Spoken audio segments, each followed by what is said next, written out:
باب لا سفر وہو داء یأخذ البطن. باب لا سفر، سفر کچھ نہیں ہوتا. سفر کیا ہے؟ سفر کے دو معنی کیے گئے. ایک تو سفر کا مہینہ جس کے پیچھے بھی ہم پڑھ چکے ہیں کہ اس میں کوئی نحوست نہیں، اور دوسرے ایک بیماری، اور یہاں امام بخاری سفر کا معنی بیماری لا رہے ہیں. وہو داء، وہ ایک ایسی بیماری ہے یأخذ البطن جو پیٹ کو پکڑ لیتی ہے، یعنی پیٹ کی بیماری ہے.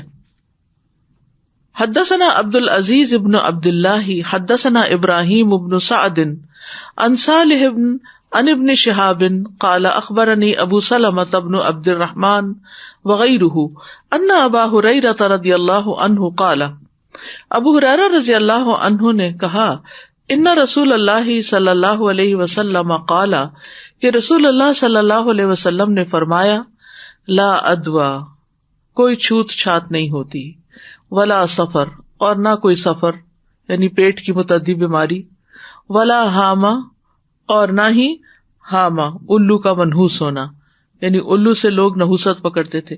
یہاں بھی الو کا کوئی کانسیپٹ ہے نحوست کا یا نہیں؟ Wise animal, okay. اب یہ لوگوں کی خیال ہے نا، کوئی اس کو منحوس قرار دیتا اور کوئی اس کو وائز قرار دیتا ہے. اردو میں بھی ہمارے ہاں الو بے وقوف کو کہتے ہیں. جب کسی بچے کو ڈانٹتے ہیں یا کچھ تو اس کو الو سے تشبیہ دیتے ہیں.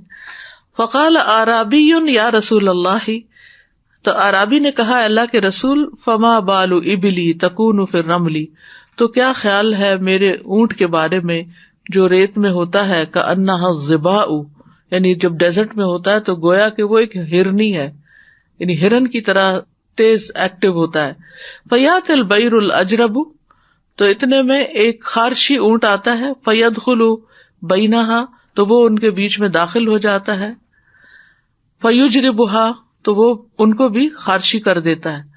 فقال فمن عاد الاول، تو آپ نے فرمایا کہ پہلے اونٹ کو کس نے خارش زدہ کیا.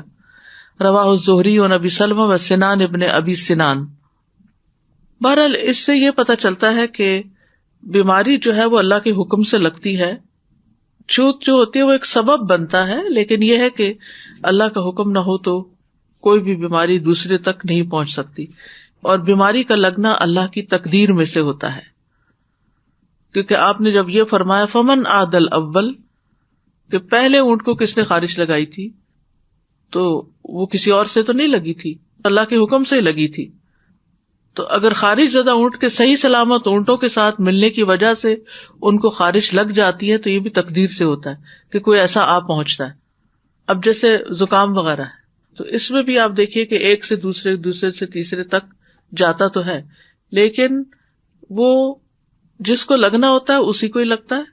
دوسرے یہ کہ انسان کی بائی چانس ایسے شخص سے جا ملاقات ہوتی ہے کہ جس سے وہ کیچ کر لیتا ہے، تو یعنی جو کچھ ٹرانسفر ہوتا ہے وہ اللہ کے حکم سے ہی ہوتا ہے. اور بعض اوقات ایسا بھی ہوتا ہے کہ آپ سارے بیماروں کے بیچ میں ہوتے ہیں اور آپ ان کی تیمارداری کا شرف حاصل کر رہے ہوتے ہیں اور آپ صحت مند اور سلامت رہتے ہیں اور کچھ بھی نہیں ہوتا. تو مطلب یہ ہے کہ بیماری کا اگرچہ سبب یہ بن جاتا ہے کہ کسی اور کو بیماری تھی وہ آپ کو لگی، لیکن وہ اس نے نہیں لگائی، وہ تقدیر کا حصہ تھا کہ وہ لگ گئی. پھر ولا ہاما، اور ہاما بھی نہیں.